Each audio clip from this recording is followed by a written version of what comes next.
I honestly did not think I would like this that much.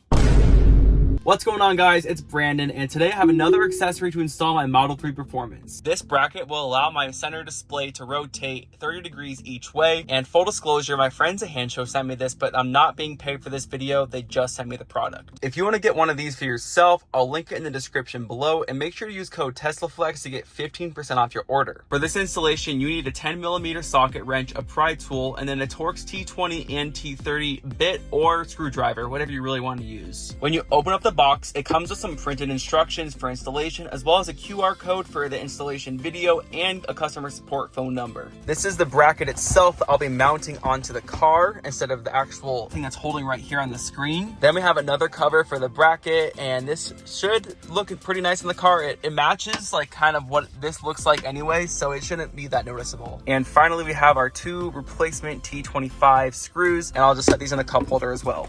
So now everything is out of the box and it's on my steering wheel table just so I can grab stuff easily. All right, now the first step is to take this cover off, and this also has the temperature sensor, so be careful when you're pulling. And that came off a lot easier than I thought, and then I just have to unplug the temperature sensor. Now that the cover is off, all I have to do to disconnect the temperature sensor is press down with a pry tool on this clip right here, and once that is loose, I can pull it off. Then I'll just set this aside for later because I will have to take the temperature sensor off. Next, I'll just be taking off these two 10mm bolts.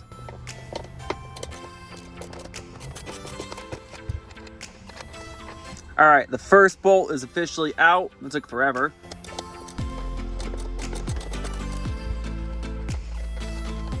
All right, got that one off. Now, just as a precaution, I will enable screen clean mode. That way I can take the screen off and I'll have to worry about it doing anything while it's off the dashboard. And now I'll just very carefully wiggle the screen off. Just be really careful with this because you don't want to break anything. Okay, it took a little bit of extra manpower. I thought it was gonna be a lot easier to take off, but once you have it loose, you just have to very carefully set it down so you can unplug this. Now I'll just use my Torx T25 screw on this screw and this screw to take this plastic cover off.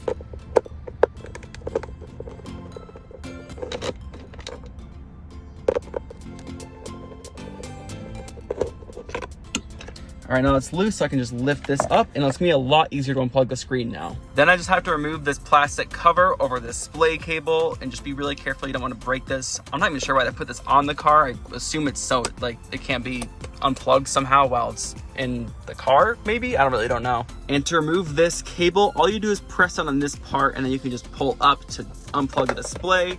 And now the display is off the car. It's kind of heavy. It's like gotta be like 2 pounds at least. And for now, I'll just leave the display in the back seat so it doesn't get in the way of anything. I was kind of curious how this would look in the driver's point of view. And if you look like just like this, it looks like there was never even a screen. Now I'm just gonna use this bracket and I'm gonna slide it in just like this with this part on the bottom. After I put the bracket in, I tilted it this way so I can easily put these 10mm bolts back in.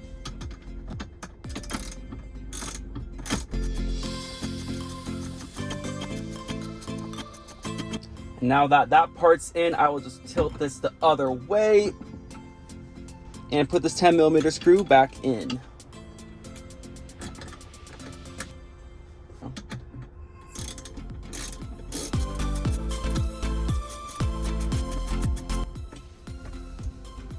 All right, now both of these are back in, so I can go to the next step.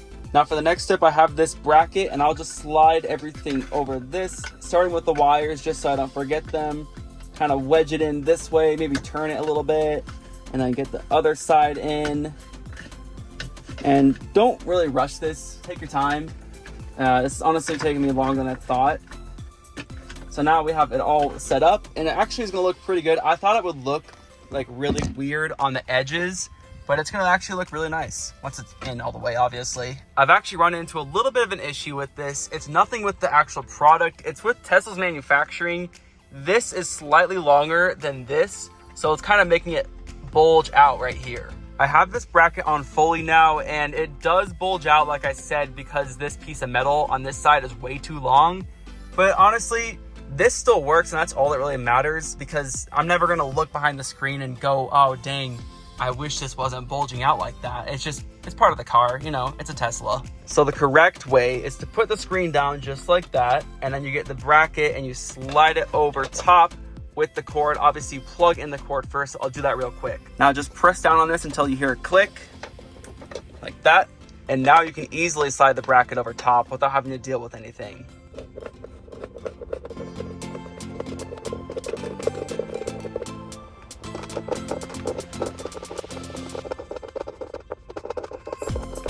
Now that the screen is plugged back in, you just slide it over this bracket. And then with the Torx T30, you want to put this in. I'm just going to put this in slightly with my hand so I can get it in easier.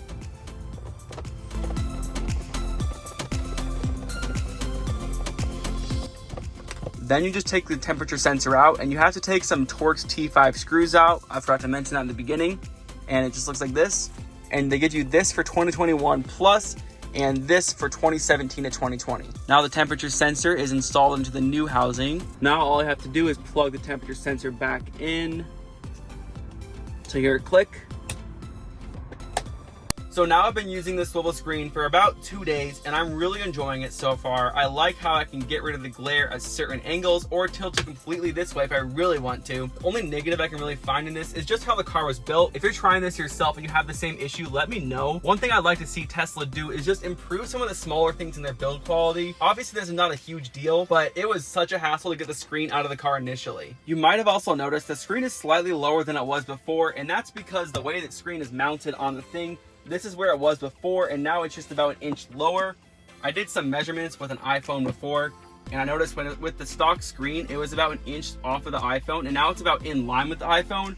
But I think that's a good trade-off for having a swivel screen. Like I said earlier, if you'd like to get a swivel mount for yourself for your Model 3 or Model Y, you can get it directly from Handshow, and make sure to use code TESLAFLEX to get 15% off your order. I'm really happy with the swivel mount from Handshow, and I highly recommend it. All right, that's gonna be all for this video. Make sure to leave a like and subscribe if you haven't already. Also, let me know in the comments below if there's any other Tesla accessories you want to see me try next. Thanks for watching, and I'll see you guys next time.